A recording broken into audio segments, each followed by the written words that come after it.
Paz do Senhor, irmãos. Espero que estejam todos bem.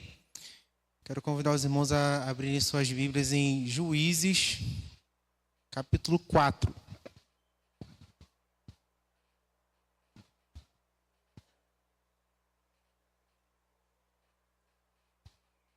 Nós vamos ler alguns versículos, 22 versículos, mas eu quero ler esses dois, porque eu acho muito importante contextualizar vocês sobre a história que nós vamos contar aqui nessa noite. Então, lá em Juízes 4, do 1 ao 22, diz assim: Depois da morte de Eude, mais uma vez os israelitas fizeram o que o Senhor reprova. Assim o Senhor os entregou nas mãos de Jabim, rei de Canaã, que reinava em Azor. O comandante do seu exército era Cícera, que habitava em Arosete-Agoim. Os israelitas clamaram ao Senhor, porque Jabim, que tinha 900 carros de ferro, os havia oprimido cruelmente durante 20 anos. Débora, uma profetisa, mulher de Lapidote, liderava Israel naquela época. Ela sentava debaixo da tamaneira de Débora, entre Ramá e Betel, nos montes de Efraim. E os israelitas a procuravam para que ela decidisse as suas questões. Débora mandou chamar Baraque, filho de Abinoão, de Quedes, em Naphtali, e lhe disse: O Senhor, o Deus de Israel, lhe ordena que reúna 10.000 homens de Naphtali e Zebulão e vá ao monte Tabor. Ele fará que Cícera, o comandante do exército de Jabim, vá atacá-lo com os seus carros de guerra e tropas, junto ao rio Quison, mulher, e os entregará em suas mãos. E Baraque disse a ela: Se você for comigo, eu irei, mas se não for, não irei. E respondeu Débora: Está bem, eu irei com você, mas saiba que por causa do seu modo de agir, a honra não será sua, porque o Senhor entregará Cícera nas mãos de uma mulher. Então Débora foi a Quedes com Baraque, onde ele invocou Zebulão e Naphtali. 10.000 homens o seguiram, e Débora também foi com ele. Ora, o queneu Éber se havia separado dos outros queneus, descendentes de Obabe, sogro de Moisés, e armou sua tenda junto ao carvalho de Zaim, perto de Quedes. Quando disseram a Cícera que Baraque, filho de Abinoão, tinha subido ao monte Tabor, Cícera reuniu seus 900 carros de ferro e todos os seus soldados de Arosete-Agoim, no rio Quison. E Débora disse também a Baraque: Vá, esse é o dia que o Senhor entregou Cícera em suas mãos. O Senhor está indo à sua frente. Então Baraque desceu o monte Tabor, seguido por 10.000 homens. Diante do avanço de Baraque, o Senhor, pela espada, derrotou Cícera e todos os seus carros de guerra e o seu exército. E Cícera desceu do seu carro e fugiu a pé. Baraque perseguiu os carros de guerra e o exército até o Arosete-Agoim. Todo o exército de Cícera caiu ao fio de espada e não sobrou um só homem. Cícera, porém, fugiu a pé para a tenda de Jael, mulher do queneu Éber, pois havia paz entre Jabim e o rei Azor e o clã de queneu de Éber. Jael saiu ao encontro de Cícera e o convidou: Venha, entre na minha tenda, meu senhor, não tenha medo. Ele entrou e ela cobriu com um pano. Estou com sede, disse ele. Por favor, dê-me um pouco d'água. Ela abriu uma vasilha de leite feita de couro, deu-lhe de beber e tornou a cobri-lo. E Cícera disse à mulher: Fique à entrada da tenda. Se alguém passar e perguntar se há alguém aqui, responda que não. Entretanto, Jael, mulher de Éber, apanhou uma estaca da tenda e um martelo e aproximou-se silenciosamente enquanto ele, exausto, dormia por um sono profundo. E cravou-lhe a estaca na têmpora, até penetrar o chão, e ele morreu. Baraque passou à procura de Cícera e Jael saiu ao seu encontro. Venha, disse ela, eu lhe mostrarei o homem que você está procurando. E entrando na tenda, viu ali caído Cícera morto, com uma estaca atravessada nas têmporas. Sangrento, né, gente? Uma cena bem difícil até de você imaginar como seria isso, você vendo isso pessoalmente. Mas muitas guerras, gente, elas são assim que elas terminam. com muito esforço, e elas só são vencidas assim, no silêncio, e muitas delas com a ajuda do Senhor. E hoje eu queria falar um pouco sobre guerras com vocês. Porque existem aquelas guerras que todo mundo vê, né? Tem aquela guerra que ela é visível. Você olha para a vida da pessoa, olha para a família de alguém, você sabe o que exatamente aquela pessoa está vivendo. Você olha para alguém que está com aquela doença que tem cara, você fala, nossa, aquela pessoa está sofrendo com aquela doença. Você olha para uma família lá que está tendo um problema familiar, um casamento que está em crise, que todo mundo sabe, todo mundo fica ali meio que preocupado, ou então comentando sobre aquilo. O filho rebelde, olha como que o filho daquela mulher, daquele homem ali é rebelde. Todo mundo vê, todo mundo sabe. Logo as pessoas percebem o que está acontecendo. Mas existem aquelas guerras também que são silenciosas. São aquelas guerras que você vive e que ninguém sabe nem que você está vivendo. E tem aquelas guerras que você nem mesmo comenta com alguém. Porque eu não sei se os irmãos já passaram por isso, ou tem alguém passando. Tem coisas que às vezes você fala assim, eu não tenho nem motivo de falar sobre isso, porque só Deus na minha vida. Nem se eu falar com alguém, resolve. Então essas guerras, elas são silenciosas, a gente não conta. Sabe, os desgastes do dia a dia, as noites sem dormir. Quantas vezes a gente passa por momentos assim, e a luta dentro da nossa mente, aqueles pensamentos que a gente não quer nem ter, que vem na nossa mente do nada.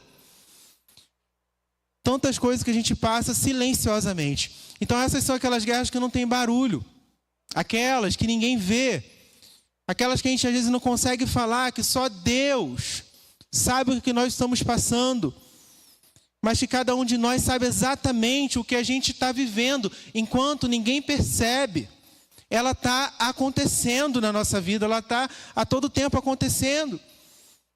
E no meio dessa guerra, o inimigo tentando ali entrar na nossa tenda. Entrar na nossa tenda e fazer algo contra nós.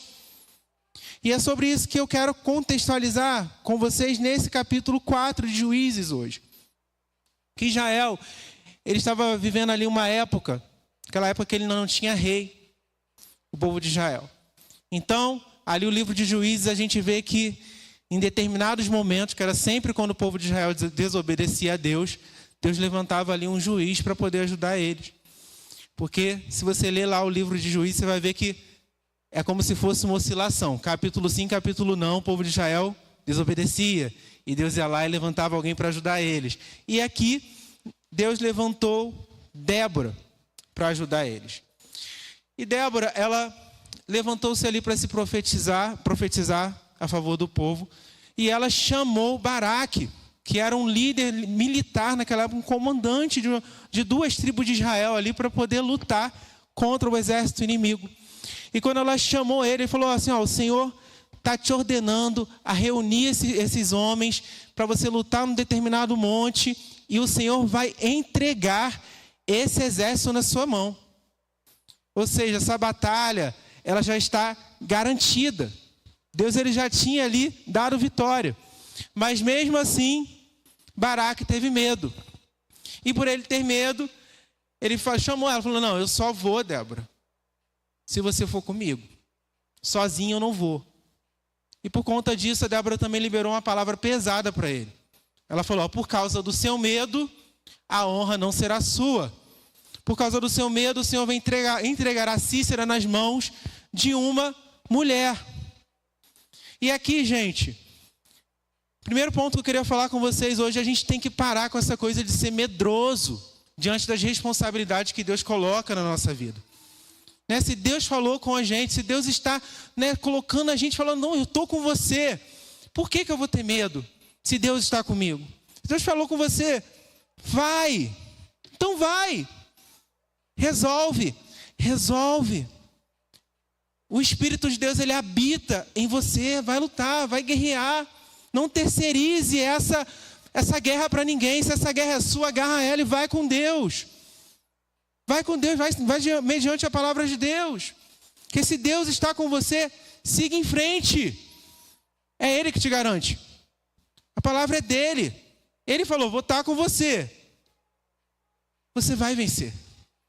Mas o que a gente precisa entender é que a gente também não vai vencer uma guerra se a gente não se posicionar. Se não houver posicionamento da nossa parte.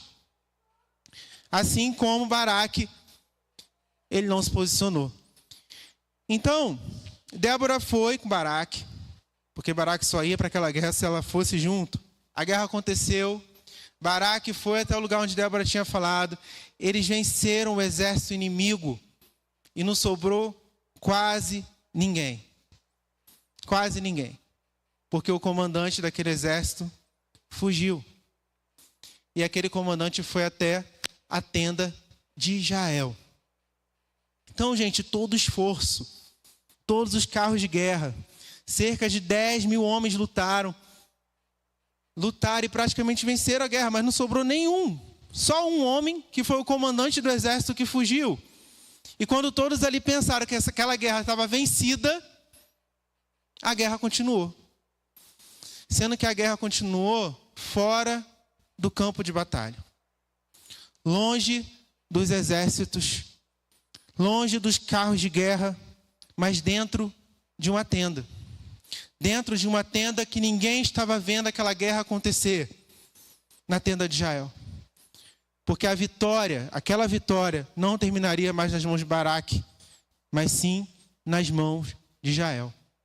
E hoje eu queria falar um pouco sobre essa guerra. Esse tipo de guerra. A guerra que ninguém vê. O que acontece nesse contexto de uma guerra individual que todos nós vivemos, que todos nós temos que enfrentar no nosso dia a dia, do que todos nós lidamos no nosso dia a dia, e que nós temos que entender que a gente só vai vencer essa guerra se a gente lutar junto com o nosso comandante, que é Jesus. E lá no versículo 17, a gente vê aqui que Cícera, ele fugiu a pé e foi até a tenda de Jael, que era a mulher do queneu Éder. Gente, ele procurou um lugar, esse comandante, que era inimigo deles, um lugar que ele se sentia seguro. Um lugar que ele poderia correr menos risco. Que ele pudesse fazer aquilo que ele bem quisesse ali. Ele sabia que ali tinha uma mulher.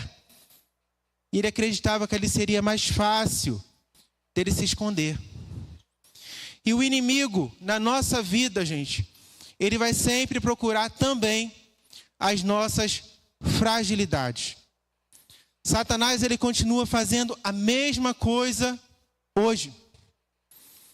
Parece que é óbvio, mas é na fragilidade que ele vai atacar. E lá em Tiago 1, 13 ao 15, fala assim, ó, que ninguém, ao ser tentado, diga eu sou tentado por Deus, pois Deus não é tentado pelo mal. E ele também a ninguém tenta. Mas cada um é tentado pela sua própria cobiça, quando esta o atrai e seduz. Então a cobiça, havendo concebido, dá luz ao pecado, e o pecado, sendo consumado, gera morte. O pecado, gente, ele entrou no homem com a nossa queda. E não tem mais jeito. Todos nós temos um ponto fraco. Todos nós. Todos nós temos um ponto fraco. Então, ele vai atacar. O inimigo, ele vai atacar aquilo que mais mexe com você. Aquilo que te enfraquece. Aquilo que te abala emocionalmente. Aquilo que você é mais fraco mesmo. Então, se o teu ponto fraco, se a tua fraqueza for os seus filhos, ele vai te atacar nos seus filhos. Se a tua fraqueza for a parte financeira, ele vai te atacar nas finanças. Se a tua fraqueza é o teu ego, ele vai atacar o seu ego também. Se a tua fraqueza é o seu emocional, ele vai atacar o seu emocional. Se é um vício, ele vai por esse caminho também. Se é pornografia, também por esse caminho. Ele vai em todos os aspectos da sua vida, desde que seja a sua fraqueza. E aí eu estava até vendo um vídeo um dia desse, estava vendo um podcast sobre tentação. E ali tinham vários pastores comentando. E aí tinha um pastor lá que ele falou assim, mas ele falando sobre ele não ter problema com a maioria dos pecados. Eu cresci na igreja, eu vim de uma família cristã, então essas coisas que passaram bem longe de mim, pornografia, vício, etc. Mas ele falou, o meu problema é a religião. E ele falou assim, que a religiosidade era o ponto fraco dele. Eu tenho uma tendência a ser um fariseu.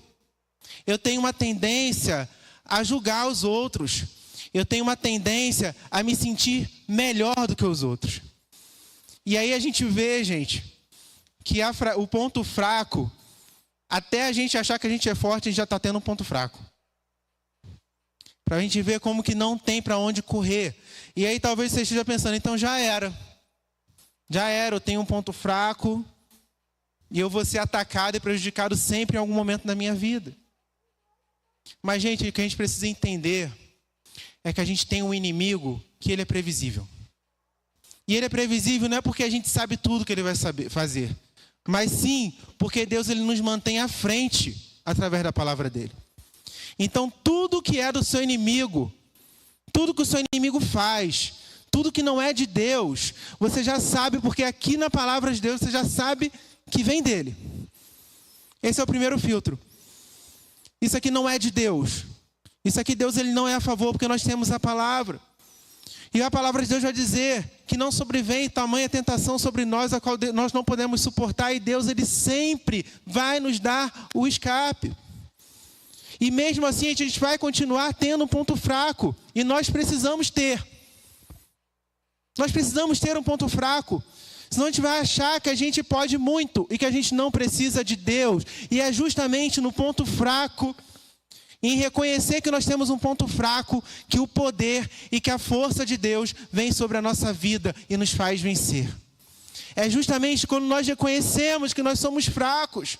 É justamente quando nós reconhecemos que nós não podemos nada, porque forte é o Senhor, não somos nós.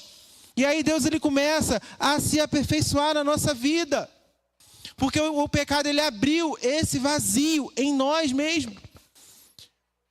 E esse vazio ele só pode ser preenchido com a graça de Deus. Só a graça de Deus. E nós precisamos deixar essa graça tomar todos esses espaços, a ponto de quando nós estivermos fracos, nós somos fortes. E que o poder de Deus ele vai sempre se aperfeiçoar nas nossas fraquezas. Mas é sempre a partir do momento que nós reconhecermos que nós precisamos, que sem Ele não dá, que nós somos falhos e que só assim nós poderemos vencer essa guerra. Então, a guerra ela começa exatamente aí, porque a gente acha que o inimigo ele vai sempre atacar por um lado externo, mas ele vem muitas vezes silenciosamente atacando nas partes mais frágeis da nossa vida. E depois lá na parte B desse mesmo versículo, a gente vê aqui que a justificativa que Cícera encontrou de entrar na tenda de Jael foi: pois havia paz entre Jabim, o rei de Azor, e o clã do queneu Éber. Cícera ele sabia que na tenda que ele estava entrando era de uma mulher, de alguém que tinha ali paz entre os clãs de Éber e do rei, né, Azor. Então ele sabia que ali tinha uma brecha para ele poder entrar. E aqui, gente, a gente precisa entender que o nosso inimigo ele também ele está atento e ele gosta de ambientes abertos para que ele possa entrar na nossa vida. Lá em 1 Pedro 5,8 diz: sejam sóbrios e vigies, porque o diabo, inimigo de vocês, anda ao redor como um leão rugindo, procurando a quem ele possa devorar. Satanás ele procura brechas na nossa vida. Se ele encontrar uma brecha, ele entra. Mas ele não entra para fazer pouca coisa não, gente. É para devorar. Então a gente às vezes não consegue perceber, mas nós mesmos, sem querer, damos mole e a gente abre essas brechas. Brechas espirituais na nossa vida, quando a gente deixa ali um pecadinho entrar. Não, para que eu vou obedecer a Deus 100%, só 90%? Vou ter comunhão com Deus só quando eu quiser. Eu vou viver a Deus, a servir a Deus do meu jeito. Não vou buscar a presença dele. As brechas emocionais da nossa vida, quando eu deixo o medo tomar conta da minha vida a ponto de me abalar e me paralisar.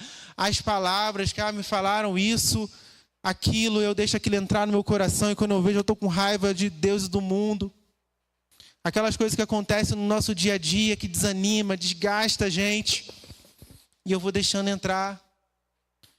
As brechas também no nosso caráter, quando eu vivo como o mundo vive.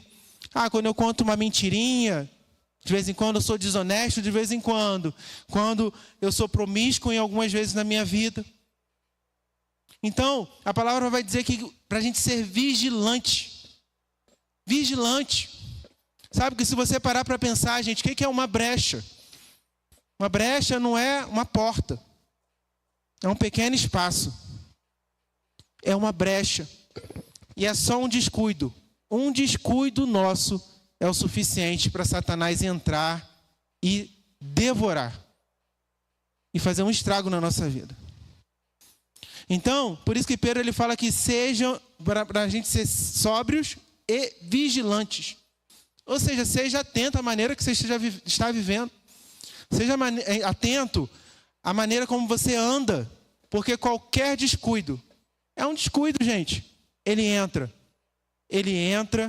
para devorar. Então, por isso que Deus, em sua palavra, ele fala que quer que a gente se revista, que a gente deve se revestir com um novo homem. Que tem uma natureza verdadeira de justiça e santidade. Sabe, esse verdadeiro homem, ele não dá permissão para as coisas que não são de Deus entrar na vida dele. Ele está atento, ele está vigilante. Ele fala, isso aqui não é de Deus, eu não quero. Ele dificilmente será encontrado alguma brecha na vida dele, porque ele vive esse novo homem que Deus espera que ele vive. Então, muitas vezes, gente, essa guerra, a gente poderá sofrer no meio de uma guerra com o inimigo, por conta dessas pequenas permissões que aparecem inofensivas, mas que a gente abre brecha para o inimigo. Depois lá no versículo 18, Jael diz aqui que Jael saiu ao encontro de Cícera. Engraçado que ela que foi até o inimigo. E ela falou com o inimigo, vem, entra na minha tenda, meu senhor. Não tenha medo. Ele entrou e ela ainda cobriu ele com um pano. Já ela percebeu, gente. Percebeu que quem estava entrando na tenda dela era o inimigo. Ela discerniu o inimigo e entendeu que aquela não era uma simples visita. Que não era uma visita comum, mas sim que ela estava no meio de uma guerra. Então, gente, um dos grandes problemas que nós temos hoje e que nós estamos vivendo é que nós, às vezes, vivemos ataques espirituais claros na nossa vida. E que a gente acha que não é nada, que é normal, é assim mesmo. Tudo indica que é uma ação do inimigo e a gente fica, não, mas está tudo, isso é normal, acontece com todo mundo. E lá em Efésios 6:12 vai falar que a nossa luta não é contra os seres humanos, mas contra principados e potestades, contra os dominadores desse mundo das trevas, contra as forças espirituais do mal. Ou seja, gente, não é uma luta que vai começar. Não é uma luta que um belo dia vai começar, ou que eu ainda vou viver. Não, eu já estou numa guerra. Eu já vivo uma guerra todo dia. Então, não pense você aqui que você está aqui hoje à noite louvando a Deus, aqui no ambiente sentadinho, com ar-condicionado, aqui podendo adorar a Deus, que a tua vida está totalmente tranquila, não está acontecendo uma guerra aqui agora, nesse momento. Aconteceu uma guerra sim para você chegar aqui, demônios lutaram para você não estar aqui. Está acontecendo. As ações do inimigo na nossa vida e dentro da nossa família, elas estão acontecendo, ele está ao derredor. Então, às vezes, tem muita casa se esfriando. Ninguém quer ler a Bíblia, ninguém quer mais orar, ninguém quer fazer mais nada. Isso é normal, é só uma fase. Não é fase, gente. É o diabo trazendo desânimo para dentro de casa. Desânimo sem motivo, distanciamento espiritual de todo mundo. Aí quando afasta, meu Deus, mas foi do nada. Não foi do nada. Você estava sob ataque, sobre guerra. E Deus, Ele está chamando nessa noite, está comunicando para a gente nessa noite, para que a gente seja vigilante. Que a gente consiga discernir isso, que existe uma guerra acontecendo a todo instante. E que essa guerra, ela não é contra seres humanos, gente. Sabe, o ser humano é só uma distração para você ficar ali com o teu coração angustiado, com raiva de alguém. Foi o diabo que usou aquela boca para te colocar para baixo. Nós lutamos contra os potestades e principados. Tem gente aí, não dormindo, com raiva, trocando de calçada na rua, quando vê o outro. Com o coração cheio de amargura por alguém, por uma seta que foi lançada pelo inimigo sobre aquela vida. Que usou aquela vida para você.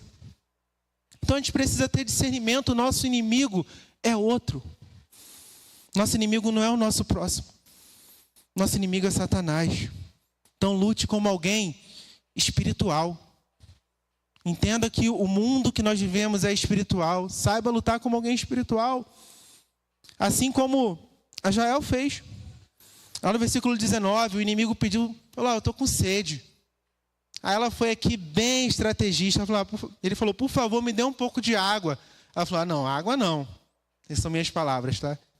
Ela falou assim, pegou uma vasilha com leite, feita de couro, e deu-lhe de beber, e ainda foi lá e ainda cobriu ele. Quem é que faz isso com o inimigo? Foi uma estratégia. Sabe, Cícero, ele estava ali pensando que eu estou seguro. Eu estou aqui no melhor ambiente que eu poderia estar. E Jael ali já tinha uma estratégia de guerra contra ele. Ela já estava preparando todo o ambiente contra ele. E a gente precisa entender, gente, que as nossas armas também, elas não são humanas. Mas sim, elas são poderosas em Deus para destruir fortalezas. Não adianta, gente, a nossa guerra, a gente não vence com emoção. A gente não vence a nossa guerra só chorando, falando para todo mundo, não. A nossa guerra ela é vencida com oração. A nossa guerra ela é vencida com jejum, com palavra, com presença e posicionamento. Como que nós temos nos posicionado diante das nossas guerras? Não adianta a gente lutar contra um inimigo espiritual com armas carnais. Que tem gente que começa a passar uma guerra na casa dele, a estratégia que ele usa é contar para os vizinhos. Isso não vai resolver nada. Usa estratégias naturais, armas humanas, táticas do homem. Ah, não, vou falar com alguém que alguém vai resolver para mim. Está na hora da gente começar a abrir a nossa boca e falar tudo para Deus, gente. Buscar nele. Sabe, saber que o nosso socorro está nele. As armas que nós vamos lutar, gente, não são desse mundo. Nós vamos vencer com as armas que Deus ele nos dá para vencer. E essa guerra que nós enfrentamos, ela é só fortalecida na nossa vida com secreto, com o nosso Deus, aquilo que a gente vive no nosso dia a dia com Ele. Depois lá no versículo 20, a gente fala assim, Cícera disse à mulher, fique à entrada da tenda, se alguém passar e perguntar se há alguém aqui, responda que não. Ou seja, Cícera ele queria transformar aquela tenda em um esconderijo confortável. Ele já estava tomando leite, já estava coberto. E ele ainda falou assim, se alguém procurar por mim, eu não estou. Ele queria ficar ali bem seguro. E esse, gente, é um dos grandes problemas do nosso inimigo. Porque o nosso inimigo, ele nunca chega parecendo inimigo. Quando a gente pensa no diabo, ele não vem com aquele garfo, né, que a gente vê lá com chifrinho, vermelhinho. Não. A palavra vai falar que o Satanás se disfarça como um anjo de luz. Lá em 2 Coríntios 11, 14. Isso não é de admirar, pois o próprio Satanás se disfarça de um anjo de luz. Ou seja, gente, Satanás ele vai sempre trazer aquelas falsas sensações para a gente. Aquela sensação de que isso é tão bom, está tudo tão bem, está tudo fluindo tão bem. e na verdade está indo tudo por água abaixo. Mas a gente está ali sentindo aquela sensação, aquela falsa paz. Opa, eu estou vivendo o melhor momento da minha vida. Mas se você não estiver vivendo esse melhor momento direcionado por aquilo que Deus tem para você na palavra dele, essa paz aí é uma paz do diabo, não uma paz de Deus. Sabe?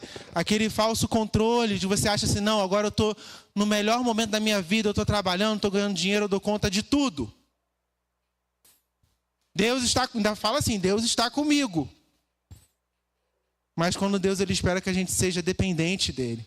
O falso controle. Achar que a gente tem um controle de alguma coisa, justificativas também. Sabe, de a gente ficar dando um jeitinho para explicar a história errada. E aí todo mundo acredita, fica bonito, e a gente acha que está tudo bem. E nos falsos prazeres também. Aquelas coisas momentâneas que amanhã acaba e que a gente acha que, nossa, está tudo tão bem, mas está tudo se desabando na nossa casa. Então ele chega assim. Ele chega também tentando convencer a gente sobre aquelas coisas. Ah, não tem problema. Não tem problema fazer isso, todo mundo faz. Ah, A, B, C, D, E faz, por que você não pode fazer algo que está fora da palavra de Deus? Não tem problema, todo mundo faz. Ah, isso não é tão grave. Ah, isso não vai causar problema para ninguém. Pode fazer. Não é tão grave assim. Mas desagrada a Deus. Se desagrada a Deus, é grave sim. Ou então, você está exagerando. Isso aí é... Deus não quer isso tudo da gente, não. É só isso aqui, ó. Só faz isso aqui só. Só vai lá na igreja, vive a tua vida doidada da maneira que você quiser. O está exagerando. Eu conheço um montão de crente assim. Ele chega exatamente desse jeito. Silenciosamente. Sabe, aquele sapatinho de lã mesmo. Para que a gente pense que aquilo, mas eu pensei que era de Deus. Mas era o diabo e por conta disso nós caímos. Então, gente, contra os enganos de Satanás, a gente precisa de uma vez por todas entender que o nosso caminho precisa ser guiado à luz da palavra de Deus. Sabe, nós precisamos da palavra de Deus, porque quando vierem ideologias, quando vierem argumentos, quando vierem pensamentos, essa guerra ela só vai ser vencida através do nosso confronto, através daquilo que nós sabemos sobre a palavra de Deus. Não tem outra saída. Sabe, eu teve uma vez que eu pensei até que eu estava ficando maluco, gente. Não sei se alguém já passou por isso aqui. Mas vinham os pensamentos na minha cabeça, uns pensamentos assim totalmente aleatórios e contra tudo que era de Deus. E eu tinha certeza que aqueles pensamentos eles não eram meus. Eu falava, cara, eu não penso assim, por quê? Eu não acho isso, mas vinha aquele pensamento assim como se fosse um sopro. E aquele pensamento, ele me angustiava. Sabe, eu ficava mal, eu chorava por causa daquilo. Eu falava, meu Deus, o Senhor acredita mesmo que eu estou pensando isso? E eu fiquei um tempo, sabe, lutando contra aquilo, até que Deus ele me deu uma estratégia. Ele falou assim, eu comecei a pensar assim, não, para cada pensamento desse, eu vou pegar um versículo que combate ele. Então eu peguei os versículos, anotei aqueles versículos, peguei cada um daqueles pensamentos que eu pensava, falei assim, vou botar esse versículo aqui. E aí comecei uma guerra. Eu ia trabalhar e eu falava, quando vinha aquele pensamento intruso, eu na hora falava aquele versículo. E vinha um pensamento, e eu falava aquele versículo. Quando eu vi, aquele pensamento ele foi perdendo a força. Ele foi perdendo a força. Foi perdendo a força e quando eu vi, ele já não tinha mais nada dele na minha mente. Porque contra a palavra de Deus, não há argumento do inferno. Não há argumento. Essa palavra é poderosa. E a gente precisa aprender a orar e a falar essa palavra sim, gente. Adoidado mesmo. Sabe, no dia a dia, assim, aconteceu alguma coisa, lembra da palavra, libera a palavra contra aquele problema, aquela situação que acontece. Há poder nessa palavra. Nós precisamos analisar tudo à luz da palavra. E entender que nem tudo que parece bom vem de Deus. E lá no versículo 21, a gente vê que Jael ela pegou uma estaca da tenda e um martelo. E ela foi até o inimigo, enquanto ele estava dormindo no sono profundo. Ela já tinha preparado todo o ambiente para aquilo, né? E cravou uma estaca na têmpora dele até penetrar no chão, e ele morreu. E o que me chamou a atenção aqui, gente, é que nós lemos lá que essa tenda estava próxima ali, né, do ambiente da guerra. Ela poderia de repente pensar assim: não, eu vou lá pegar uma arma, vou pegar qualquer coisa para matar esse cara. Mas não, ela pegou ali na própria tenda dela, arrancou uma estaca de lá e usou aquilo que estava ali disponível para ela naquele momento para atacar o inimigo. Ela não teve essa coisa de: eu vou lá pegar uma espada, uma armadura. Não, ela pegou a estaca da tenda. Então, gente, muitas vezes a gente fica esperando a gente ficar forte para a gente começar a lutar. A gente fica esperando aquele grande dia. Aquele grande dia que eu vou ter autoridade. Aquele grande dia que a minha oração vai ser diferente. Mas Deus, Ele está mandando a gente lutar agora. É agora, gente. É com aquilo que você tem disponível na sua vida. Sabe, lá em Efésios, versículo bem conhecido também, Efésios 6, quando fala da armadura de Deus, que ele fala o quê? Tomai toda a armadura de Deus para que possais resistir no dia mau, havendo feito tudo, ficar firmes. Então ali a gente tem a armadura, a couraça da justiça, o evangelho da paz, o escudo da fé, a espada do Espírito. Nós temos essas armaduras ali, e essas armaduras, gente, elas estão disponíveis para todo aquele que está em Cristo. Para todo aquele que crê em Cristo. Todo aquele que tem Jesus na vida dele. Sabe, você não tem que, eu tenho que preparar algo. Não. Elas já estão disponíveis. Essas armas, elas são disponibilizadas por Deus. E às vezes a gente fica: mas eu não sei. Como é que eu vou orar contra isso? Começa agora a orar com as palavras que você tem dentro do seu coração. Deus não precisa de oração bonita, não. Ele precisa de oração sincera. Começa a orar com as suas palavras mesmo. Começa a colocar para Deus. É aquilo que você tem. Você tem no momento, só são essas palavras aí, são 5 palavras. Pega essas 5 palavras e fala com Deus. Mas não deixe de lutar essa guerra. Mas eu não tenho força. Então busque com a força que você tem. Gente, vocês acham que é sempre que a gente está com toda a vontade no mundo de levantar a nossa mão e estar ali adorando a Deus? Não. Tem dia que é mais difícil. E não é porque Deus não merece a nossa adoração, não. Mas é porque a gente está cansado, desanimado e sofrendo um montão de coisa. Mas levanta a mão, nem que for baixinho. Mas é o que você tem naquele dia. Entrega isso para Deus. Entra nessa guerra. Mas eu estou desanimado. Deus, conforme você vai adorando Ele, Ele vai te animando. Quando você vê, você já não é mais o mesmo. A partir do momento que você determina adorar Ele. Porque nós sabemos que o poder de Deus, Ele se aperfeiçoa na nossa fraqueza. E é só disso que nós precisamos dar o primeiro passo em direção a Ele. Então esteja disponível também. Sabe? Aquela mulher ali, ela poderia de repente dar um jeito de fugir daquela tenda. Ela tinha visto que era um inimigo que tinha entrado ali. Mas ela se posicionou e ela entendeu. Não adianta ter armas disponíveis se você não estiver disponível. E nós precisamos estar disponíveis para Deus. Disponíveis também para entrar nessa batalha. Sabe? Então essa guerra, gente, ela não vai ser vencida porque você é forte, não. Ela vai ser vencida por aqueles que permanecem disponíveis a entregar aquilo que tem, sem esperar ter muito para entregar a Deus, mas entregar aquilo que tem.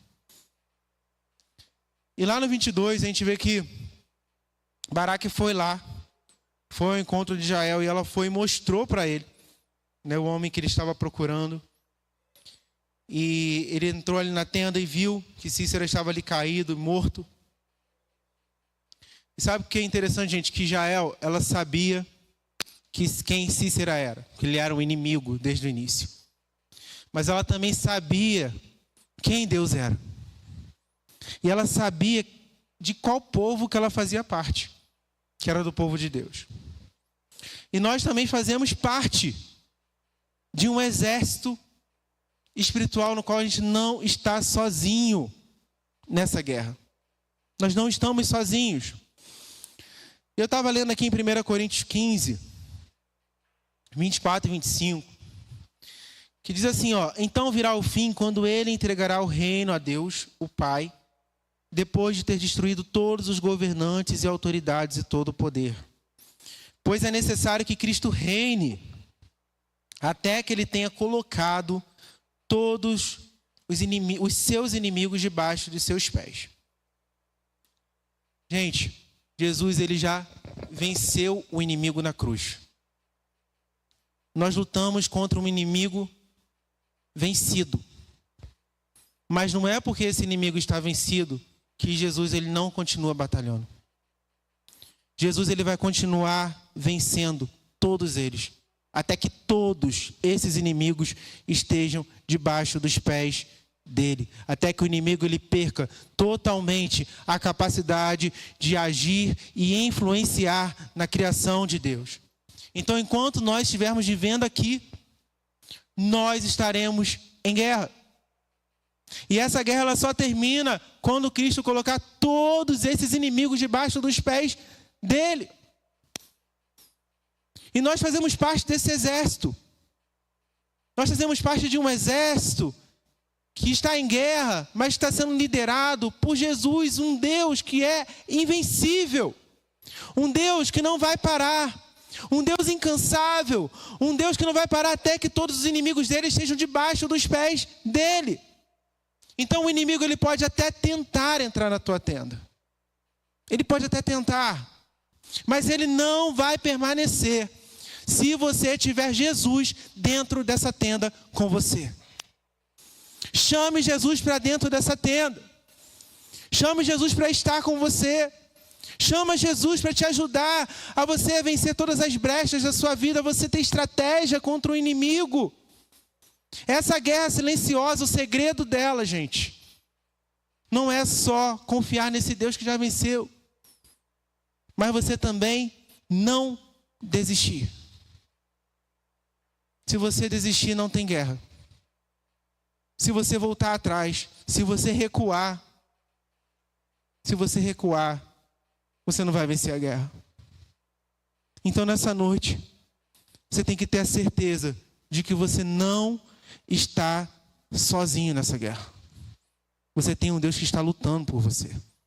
Você tem um Jesus invencível que luta nessa guerra silenciosa com você. Por mais que ninguém veja, Ele está vendo o que você está passando. E Ele vendo o que a gente está passando, é tudo que a gente precisa para vencer essa guerra. Amém? Vamos nos colocar de pé, vamos louvar. Então, gente, a gente sabe que existe uma guerra, que ela está acontecendo. E que muita gente não vê. Mas quem está vivendo, sabe que ela está acontecendo. Então a guerra que ninguém vê, gente, ela só é vencida quando a gente entende que é necessário um posicionamento. Então se o inimigo entrou no seu território, você já identificou ele, você sabe o que ele está querendo fazer, você sabe que existe algo espiritual acontecendo, então lute. Então lute. Nessa noite, Deus está te chamando a lutar, te convocando para essa batalha junto com Ele. Se revista desse novo homem, para que o seu ponto fraco, que todos nós temos, seja preenchido pela graça de Deus, que vai te fortalecer em todas as suas fraquezas. Não importa o quão fraco você esteja, com Cristo, você sempre será forte por estar com Ele. Esteja atento às brechas, meus irmãos. É só um descuido. Olhe para a sua vida. Faça uma autorreflexão da sua vida, porque é um mínimo descuido. Mas eu não fiz nada. Mas ele está como um leão, buscando a quem possa devorar. Ele quer entrar, ele quer acabar com tudo. Então não permita. Não dê essa permissão para ele. Seja vigilante, atento, estrategista. Use todas as armas que Deus tem te dado. Elas estão disponíveis. Basta só você usar. Use-as. Use essas armas que Deus tem te dado. Não acredite nas mentiras do inimigo. Não acredite nos enganos dele. Saiba que você não está lutando sozinho. Você não está lutando sozinho. Você tem um Deus que luta com você. Ele nessa hora, ele já está guerreando por você.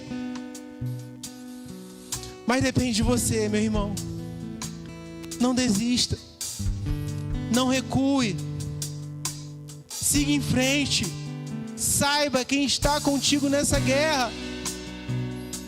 É Jesus, o invencível, aquele que não perde nenhuma batalha, aquele que vence todas, aquele que te fortalece. Aleluia. Aleluia.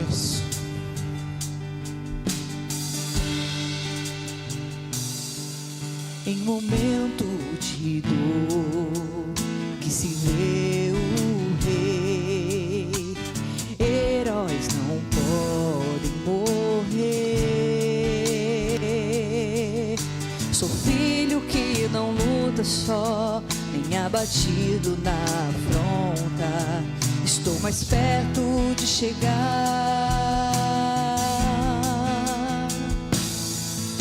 Não vou recuar, há um segredo em mim, ninguém poderá me impedir. Meus sonhos clamarão por mim e me dão forças para prosseguir. Com minha voz eu gritarei.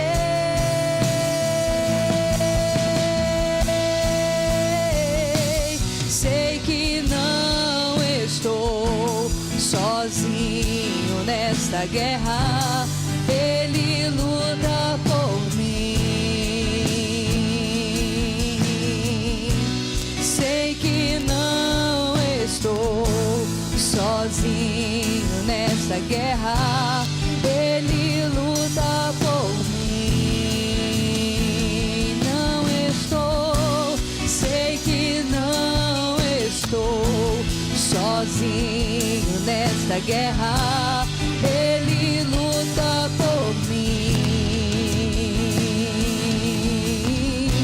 Sei que não estou sozinho nesta guerra. Ele luta por mim. Aleluia. Não recuarei, não desista. Nada temerei. Comigo está o Senhor.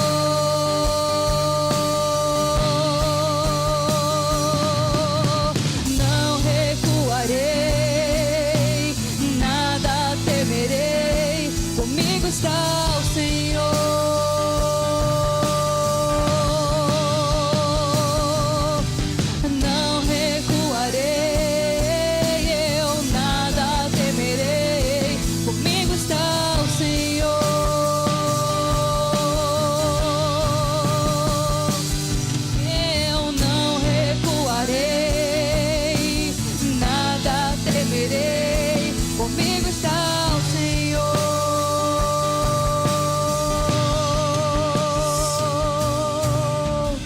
Noite, você que entendeu que você já está na guerra, que não tem para onde correr, mas que você quer ser revestido nessa noite para você continuar lutando. Coloca a mão no seu coração agora e a gente vai orar. Que Deus ele te alcance nessa noite, ele te revista, que ele te encha de estratégias também, que a sua vida seja revestida, fortalecida para essa guerra que nós estamos vivendo. Senhor, nessa noite, Pai, nós clamamos, ó Pai, a Ti, ó Deus, porque nós cremos Nós sabemos, ó Pai, que não há outro, meu Deus, além de Ti, Pai. E nessa hora, meu Deus, eu clamo, ó Deus, pelas nossas vidas aqui, ó Deus. Nós falamos sobre guerra nessa noite. Nós estamos numa guerra, e uma guerra, Pai, espiritual. E que nessa noite, Pai, o Senhor venha abrir os nossos olhos para isso, ó Deus. Que o Senhor venha, Senhor, nos trazer o entendimento, ó Pai, daquilo, Pai, de qual é o nosso inimigo, ao qual nós devemos lutar, Senhor. Pai, nessa noite, ó Deus, eu te peço, ó Deus, que o Senhor, meu Deus, venha, Senhor, encher-nos, ó Deus, o nosso coração, nos revestir, Senhor, do novo homem, Pai. Meu Deus, que o Senhor venha, meu Deus, visitar, Senhor, nessa noite, meu Deus, cada fragilidade, Senhor, a nossos pontos fracos, Senhor. Que o Senhor venha, meu Deus, encher com a sua graça, com a força, meu Deus, que está em Ti. Porque quando nós somos fracos, nós somos fortes em Ti, ó Pai. Senhor, que nessa noite o Senhor venha trazer, Senhor, o entendimento, ó Pai, das brechas, Senhor, da nossa vida, Pai, a qual nós estamos deixando, Senhor, qualquer coisa que não é sua entrar, meu Deus. Nos dá esse entendimento, nos dá, Senhor, estratégia, Senhor, para lutar contra todo mal, Senhor. Nos dá, Senhor, disponibilidade para usar, Senhor, as armas a qual o Senhor tem colocado nas nossas mãos, Pai. Que nós possamos orar, jejuar, buscar, Senhor, fortalecimento na Sua palavra. Que nós possamos, ó Deus, nos posicionar, Senhor, para essa batalha, Pai. E entender, Senhor. Traz o entendimento, Pai. Aquele que nessa noite, ó Deus, se sente sozinho, meu Deus, enfrentando uma situação. Aquele que se sente, meu Deus, sem saída. Aquele, meu Deus, que acha, meu Deus, que o Senhor não está. Senhor, mostra para ele nessa noite que o Senhor está no controle. Que o Senhor é um Deus que guerreia as guerras. Mas o Senhor só não guerreia. O Senhor vence as guerras. O Senhor é um Deus que vence as guerras, ó Deus. Nós cremos, ó Pai, no Seu poder. E nessa noite, Pai, que o Senhor traga esse entendimento aos nossos corações, ó Deus, do Deus invencível que nós servimos, Pai, do Deus que não descansa, um Deus que luta, um Deus que vence as batalhas, ó Deus. Muito obrigado, ó Deus, por tudo que o Senhor é em nossas vidas, ó Deus. Te oramos, ó Pai, em nome de Jesus, ó Deus. Aleluias, glória a Deus. Uma salva de palmas ao Senhor. Comigo está o Senhor.